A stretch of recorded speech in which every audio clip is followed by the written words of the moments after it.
Hello student, स्वागत है आपका हमारे यूट्यूब चैनल अभी रॉय पीसीएम क्लासेस में। स्टूडेंट, आज फिर नई वीडियो के साथ क्लास 12th की केमिस्ट्री के महत्वपूर्ण टॉपिक लेके चल रहे हैं जो कि बोर्ड एग्जाम में 5 अंक के पूछे जाते हैं। स्टूडेंट, इनसे जो मैं इस वीडियो में पढ़ाने वाला हूँ, इसमें 3 महत्वपूर्ण टॉपिक पढ़ाऊँगा, जिसमें से कोई ना कोई एक टॉपिक आपका बोर्ड एग्जाम में पूछा जा सकता है। इन टॉपिकों को अवश्य तैयार करना। वैसे भी ये टॉपिक जो हैं सबसे ज़्यादा पूछे जाते हैं। ठीक है स्टूडेंट, तो समय ना बिताते हुए चलते हैं, वीडियो को स्टार्ट करते हैं। इससे पहले यदि स्टूडेंट चैनल पर नए हों तो चैनल को सब्सक्राइब कर लें, बेल आइकन को प्रेस कर ऑल पर जाकर क्लिक कर दें ताकि आने वाली वीडियो की नोटिफिकेशन आपको मिलती रहे। तो चलते हैं स्टूडेंट, स्टार्ट करते हैं। तो चलिए स्टूडेंट, सबसे पहले हम बात करते हैं। यहाँ पर देखो, हम 3 महत्वपूर्ण प्रश्न पढ़ेंगे जो 5 अंक के पूछे जाएंगे, जिसमें हम बात करेंगे सबसे पहले हम प्रोटीन। प्रोटीन प्रोटीन क्या होता है, प्रोटीन की संरचना क्या होती है, उसके बारे में हम इस वीडियो में देखेंगे। ठीक है नहीं, सबसे पहले हम प्रोटीन के बारे में पढ़ते हैं। तो स्टूडेंट, प्रोटीन क्या होता है, इससे ये क्वेश्चन पूछता है बोर्ड एग्जाम में। प्रोटीन क्या है, प्रोटीन की संरचना क्या होती है, इसको भी समझाइए। ठीक है नहीं, तो चलते हैं। सबसे पहले हम बात करते हैं प्रोटीन की। तो प्रोटीन क्या होता है, प्रोटीन अल्फा एमिनो अम्ल से मिलकर बनती है। यानी कि जो प्रोटीन जो होती है वो अल्फा एमिनो अम्ल से मिलकर बनती है। आपको ये वर्ड ध्यान में रखना है, अल्फा एमिनो अम्ल। अल्फा एमिनो अम्ल से मिलकर बनती है। अल्फा एमिनो अम्ल से मिलकर बनी होती है, जो एमिनो अम्लों का बहुलक होती है। क्या होती है, बहुलक होती है, एमिनो अम्लों का बहुलक। बहुत सारे एमिनो अम्ल होते हैं और उनको मिलाकर के एक प्रोटीन बनती है। ठीक है नहीं, तो कह सकते हैं कि अमीनो अम्लों के समूह को या बहुलक को हम क्या कहते हैं, प्रोटीन कहते हैं। ठीक है स्टूडेंट, एमिनो अम्ल जो होते हैं, एमिनो अम्ल यानी अल्फा एमिनो अम्ल आपस में पेप्टाइड बंध द्वारा जुड़े होते हैं। इनके बीच में जो बॉन्ड होता है वो होता है आपका पेप्टाइड बंध। पेप्टाइड बंध जो होता है उसी से जो एमिनो अम्ल जो होते हैं आपके आपस में जुड़े हुए होते हैं, तो जिससे एक प्रोटीन का निर्माण होता है और इस प्रकार से एक श्रृंखला बनती है जिसे हम कहते हैं पेप्टाइड श्रृंखला भी कहते हैं। ठीक है स्टूडेंट, आगे हम देखेंगे। तो चलिए मैं इसको एक एग्जांपल से क्लियर करता हूँ। यहाँ पर आप देख सकते हैं कि आपको इसी प्रकार से आपको बोर्ड एग्जाम में भी लिखना है। ठीक है स्टूडेंट, इसी प्रकार से आपको बोर्ड एग्जाम में स्टूडेंट इसको लिखना है। देखो एग्जांपल मैंने यहाँ पे लिया है। यहाँ पे आप देख सकते हैं कि यहाँ से लेके यहाँ तक ये अमीनो अम्ल है। तैयार कर लेना, इसको फॉर्मूला को याद कर लेना। एमिनो अम्ल जो होते हैं उनका फॉर्मूला होता है NH2। इसके बीच में बंद होते हैं CH2 COOH। ये इस प्रकार से एमिनो अम्ल होता है। ये एक एमिनो अम्ल है। ऐसे ही दूसरा एमिनो अम्ल जब इसको जोड़ते हैं, जब इसको जोड़ा जाता है, प्लस दिखाई दे रहा है तो यहाँ पर सेम है, देख सकते हैं आप, NH2 CH2 COOH। इस प्रकार से ये एक अमीनो अम्ल है और यहाँ पर एक अमीनो अम्ल है। इन अमीनो अम्लों को जब आपस में जोड़ा जाता है तो स्टूडेंट होता क्या है इसमें कि यहाँ से 2H2 यानी कि जल निकल जाता है। केवल इतना ध्यान रखना है, इसमें से जल निकल जाएगा। तो आपको करना क्या है, इसमें से आपको एक हाइड्रोजन कम कर देना है, यहाँ से एक हाइड्रोजन कम कर देना है और एक हाइड्रोजन यहाँ से कम करना है और एक ऑक्सीजन कम करना है। तो आपको ध्यान देना है। देखो यहाँ पर कुछ नहीं करना है, याद करने का बता रहा हूँ किस प्रकार से आपको वहाँ पर लिखना है। आपको यहाँ से एक हाइड्रोजन कम करना है और यहाँ से OH को कम करना है। ठीक है, और बाकी सेम लिख देंगे ऐसे ही। तो यहाँ से जब हम करेंगे तो क्या हो जाएगा, यहाँ से तुम्हारा 2H2 बाहर निकल जाएगा। तो इसलिए मैंने यहाँ पर -2H2 किया है, इसमें से निकलता है। तो अब बचा कितना है आप देख सकते हैं, यहाँ बचेगा NH केवल बचेगा और यहाँ पर CH2 बचेगा और यहाँ CO बचेगा। तो यहाँ NH और यहाँ पर बॉन्ड यहाँ पर लगा हुआ है CH2 और यहाँ पर तुम्हारा बचा CO। ठीक है, इसी प्रकार इसमें बचेगा। ठीक है नहीं, इसी प्रकार से आपका इसमें बचेगा। तो यहाँ पर क्या हो जाएगा, यहाँ पर देख सकते हैं NH और यहाँ पर CH, यहाँ पर CH2 होगा स्टूडेंट, यहाँ पर 3 हो गया है।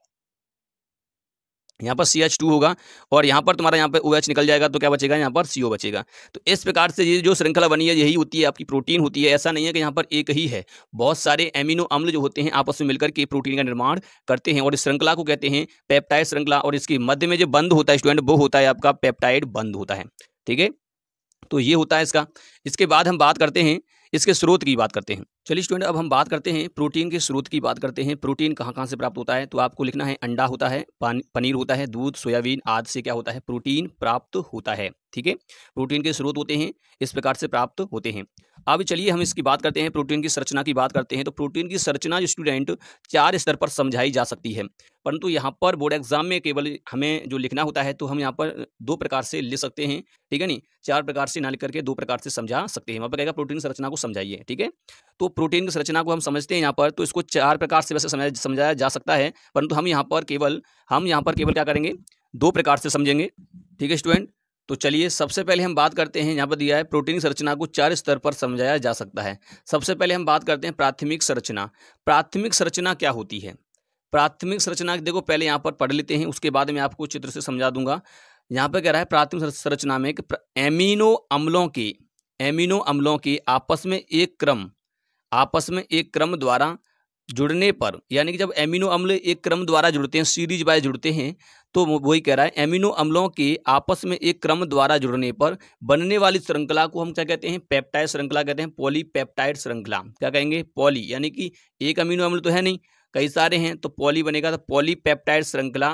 पॉली क्यों कहते हैं? बाहुलक, एक तरह से बहुत सारी श्रृंखलाएं मतलब जुड़ती हैं, तो पॉलीपेप्टाइड श्रृंखला कहलाते हैं, जो एक श्रृंखला बनती है उसको, ठीक है नहीं, जिसे प्रोटीन की प्राथमिक संरचना कहते हैं। केवल इतना ध्यान रखना है कि जो एमिनो अम्ल जो होते हैं वो आपस में एक क्रम में जुड़ करके क्या करते हैं? एक श्रृंखला का निर्माण करते हैं, जिसको हम पॉलीपेप्टाइड श्रृंखला कहते हैं और जिसे प्रोटीन की प्राथमिक संरचना कहा जाता है। ठीक है, इसी प्रकार से आपको बोर्ड में लिखना है। ठीक है, तो ये होती है प्राथमिक संरचना। इतना हिंदी लिखना है, ज़्यादा से ज़्यादा नहीं लिखना है।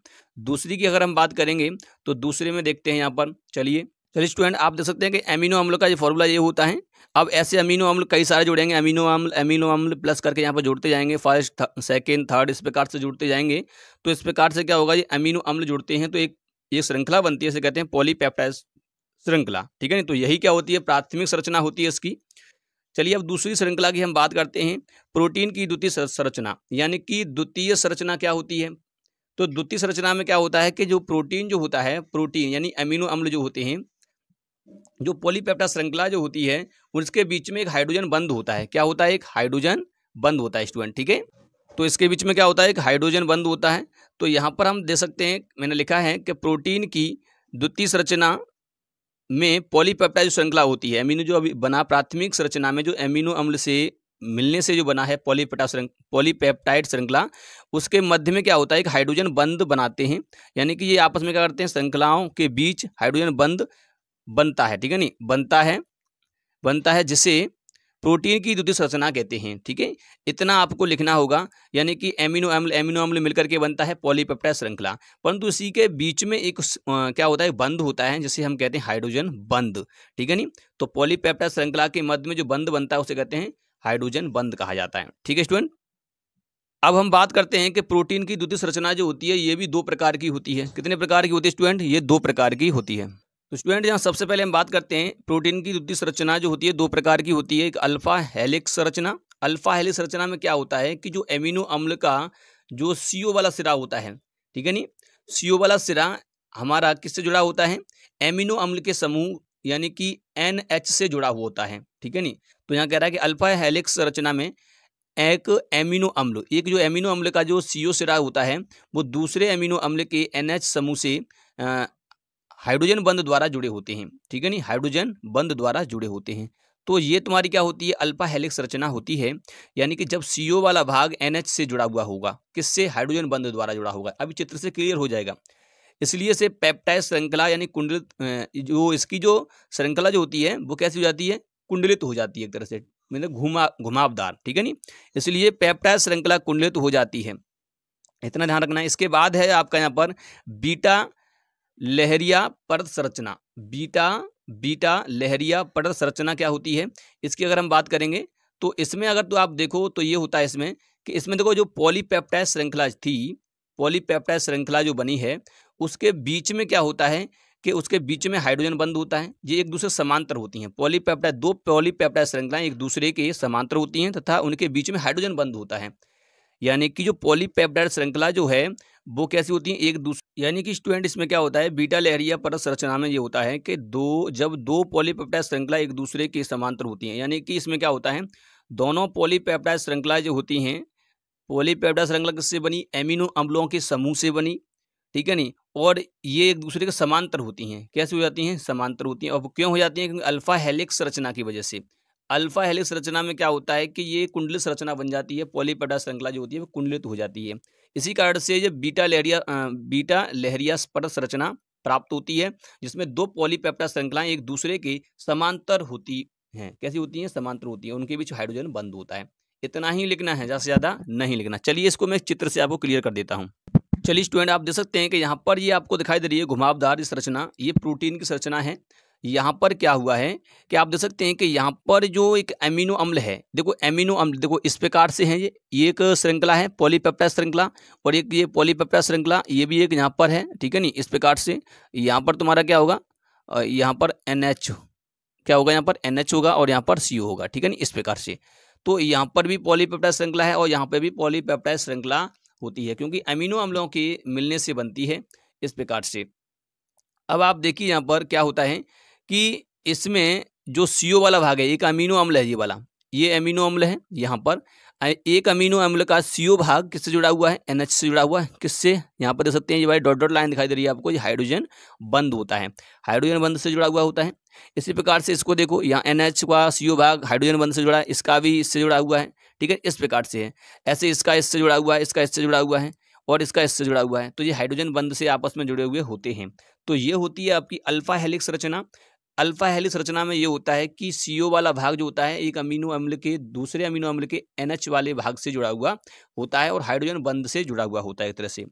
अब दूसरा जो है बीटा लहरिया पट संरचना क्या होती है कि इसमें जो तुम्हारे पॉलीपेप्टाइड श्रृंखला होती है, आप देख सकते हैं कि यहाँ पर पॉलीपेप्टाइड श्रृंखला CONH दिया, एक यहाँ पर तुम्हारा मिल गया ये, और ये वाला देखेंगे तो ये एक दूसरे के समांतर हो गए यहाँ पर, और इनके बीच में क्या होता है? हाइड्रोजन बंध। आप देख सकते हैं इसके बीच में क्या है? हाइड्रोजन बंध होता है, ये एक दूसरे के समांतर हैं यहाँ पर।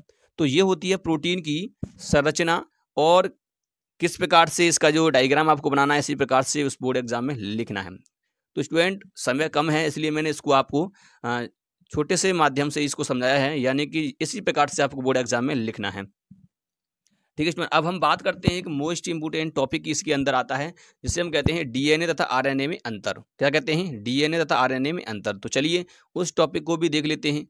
तो चलिए स्टूडेंट, अब हम देखते हैं DNA तथा RNA में अंतर के बारे में बात करते हैं। DNA और RNA में अंतर क्या होता है? वैसे तो बायोलॉजी का ये क्या है टॉपिक है, परंतु केमिस्ट्री में ये पूछा जाता है 5 अंक में। कहता है कि DNA तथा RNA में अंतर स्पष्ट कीजिए। तो चलिए DNA और RNA में अंतर लिखना है। सबसे पहला अंतर होता है कि पहले इसका नाम से ही होता है। इसका जो फुल फॉर्म होता है वो होता है डीऑक्सी राइबो न्यूक्लिक एसिड, ठीक है ना, इसका होता है। तो इसका जो पूरा नाम है वो क्या है? डीऑक्सी राइबो न्यूक्लिक अम्ल होता है, इसे कहा जाता है, ठीक है नी। और RNA का जो होता है इसका होता है इसका राइबो न्यूक्लिक अम्ल होता है, राइबोस न्यूक्लिक अम्ल कहते हैं इसको हम, ठीक है नी, इस प्रकार से। ये दूसरा इसका मतलब फुल फॉर्म से ही होता है। दूसरी की अगर हम बात करेंगे तो इसमें ऑक्सी राइबोस शर्करा पाई जाती है। कौन शर्करा पाई जाती है? ऑक्सी राइबोस शर्करा पाई जाती है। परंतु RNA में बात करेंगे तो इसमें राइबोस शर्करा पाई जाती है। राइबोस नाम का ही अंतर है केवल, इसमें राइबोस शर्करा होती है, इसमें राइबोस शर्करा होती है, ठीक है। DNA जो होती है डबल हेलिक्स होता है, यानी घुमावदार दोनों तरफ से होते हैं। DNA की संरचना जो होती है द्विकुंडली संरचना होती है, परंतु ये एक सिंगल हेलिक्स होती है, यानी कि एकल कुंडली संरचना होती है। इसमें एक कुंडली होती है इसलिए, तो ये तीसरा पॉइंट होता है इसका। चौथे पॉइंट की अगर बात करेंगे तो DNA एक आनुवांशिक पदार्थ होता है। कैसा होता है? एक आनुवांशिक पदार्थ होता है, परंतु हम अगर RNA की बात करें तो RNA आनुवांशिक पदार्थ नहीं होता है, ठीक है। इसके बाद जो 5वां पॉइंट है इसका, आप देख सकते हैं क्या होता है कि इसमें 4 नाइट्रोजन क्षारक होते हैं। कौन कौन से होते हैं? ग्वानिन, साइटोसिन, एडेनिन, थाइमिन, ठीक है नहीं, यहाँ पर आप देख सकते हैं इस प्रकार से हैं, इनको आपको लिखना है। इसी प्रकार से आप लिखे आओगे, कोई भी नंबर नहीं घटेगा। तो ग्वानिन, साइटोसिन, एडेनिन, थाइमिन ये होता है, और इसमें भी 4 नाइट्रोजन बेस होते हैं, वो क्षार होते हैं। वो कौन कौन से होते हैं? Adenine, thymine, guanine. परंतु यहाँ पर देखो यूरेसिल होता है, साइटोसिन की जगह पर यूरेसिल होता है केवल, बस, ठीक है। इतना आपको ध्यान रखना है। तो यहाँ पर एडेनिन, थाइमिन, ग्वानिन, साइटोसिन, ठीक है नहीं, यहाँ पर होता है, और यहाँ पर केवल यूरेसिल होता है, ठीक है। इतना ध्यान रखना है। तो ये क्या होता है? इसका अंतर होता है। अगर एक और अंतर अगर इसका लिखना चाहो तो लिख सकते हैं कि ये आनुवांशिक लक्षणों को नियंत्रित करता है, परंतु ये जो RNA होता है वो प्रोटीन संश्लेषण में प्रयोग में लाया जाता है, यानी प्रोटीन संश्लेषण को नियंत्रित करता है, ठीक है ना, यानी प्रोटीन का निर्माण करता है RNA। एक और इसमें आप लिख सकते हैं। तो ये होता है इसका DNA और RNA में अंतर। अब हम बात करते हैं एक और तीसरे मोस्ट इंपोर्टेंट टॉपिक की, जो कि बोर्ड एग्जाम में हर साल पूछा जाता है। एमीन क्या होता है? जब अमोनिया, यानी अमोनिया तो आप जानती होगी NH3 फॉर्मूला होता है।